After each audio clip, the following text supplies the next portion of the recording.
سقراط مغربی فلسفے کی تاریخ میں ایک عظیم شخصیت 5ویں صدی قبل مسیح کے دوران ایتھنز میں مقیم تھے۔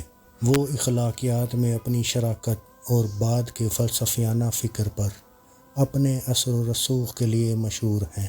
باوجود اس کے کہ انہوں نے اپنی تعلیمات کو خود کبھی نہیں لکھا، اس کے بجائے ان کے خیالات ان کے طلباء خاص طور پر افلاطون کی تحریروں کے ذریعے منتقل کیے گئے۔ تقریباً 470 قبل مسیح میں پیدا ہوئے سقراط ایک پتھر کے ماہر اور ایک دائی کے بیٹے تھے۔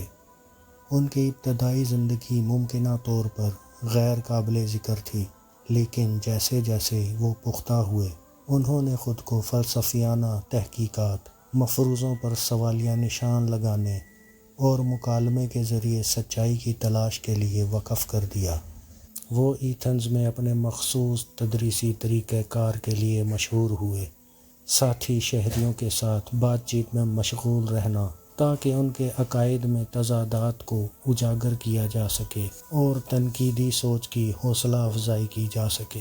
سقراط کا فلسفہ فضیلت اور علم کی جستجو پر مرکوز تھا، جس نے مشہور طور پر اس خیال کا اظہار کیا کہ غیر جانچی ہوئی زندگی جینے کے قابل نہیں ہے۔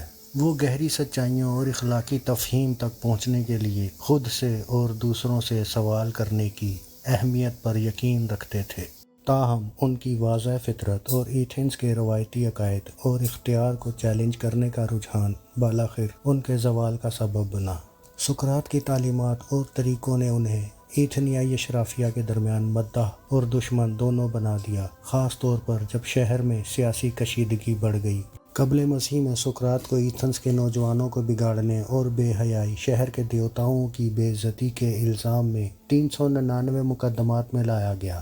یہ الزامات بڑی حد تک کریٹیاس جیسی ممتاز شخصیات کے ساتھ ان کی وابستگی پر مبنی تھے، جو بعد میں ایتھنز میں ایک مختصر اولیگر حکومت 30 ظالموں کے رہنماؤں میں سے ایک بن گئے۔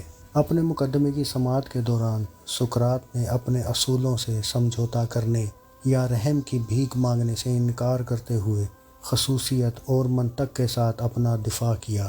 قائل کرنے والی دلیل پیش کرنے کے باوجود وہ 280 سے 220 ججوں کے کم فرق سے مجرم پائے گئے۔ مقدمے کی سزا کے مرحلے نے سقراط کو سزائے موت کا متبادل تجویز کرنے کی اجازت دی، لیکن اس کے منحرف رویے اور اپنے فلسفیانہ تعاقب کو ترک کرنے سے انکار نے جیوری کو مزید ناراض کر دیا، چنانچہ انہوں نے سقراط کو موت کی سزا سنائی۔ سقراط نے اپنے آخری ایام جیل میں گزارے، پھانسی کے انتظار میں۔ ان کے دوست اور پیروکار بشمول افلاطون اور زینوفون اکثر ان سے ملتے جلتے تھے، انہیں فرار ہونے پر راضی کرنے کی کوشش کرتے تھے یا ان کی سزا کو کم کرنے کے طریقے تجویز کرتے تھے۔ تاہم سقراط نے ایسی کسی بھی کوشش کرنے سے انکار کر دیا، یہ مانتے ہوئے کہ ان سے قانون کی حکمرانی کو نقصان پہنچے گا جو انہوں نے برقرار رکھا تھا۔ سقراط کی پھانسی کا طریقہ زہر ہیملاک کا ایک پیالہ پینا تھا، ایک ایسا مادہ جو فالج اور پھر موت کا باعث بنتا ہے۔ ان کی موت میں دکھایا گیا ہے سقراط کو پرسکون اور مستعفی ہونے کے طور پر پیش فائڈو کا بیان، جیسا کہ افلاطون کے مکالمے کیا گیا ہے۔ آخری لمحات تک فلسفیانہ امور پر گفتگو کرتے رہے۔ ان کے دوست روئے اور ماتم کیا، لیکن سقراط نے ان پر زور دیا کہ وہ اپنی موت کا مقابلہ ہمت اور وقار کے ساتھ کریں گے۔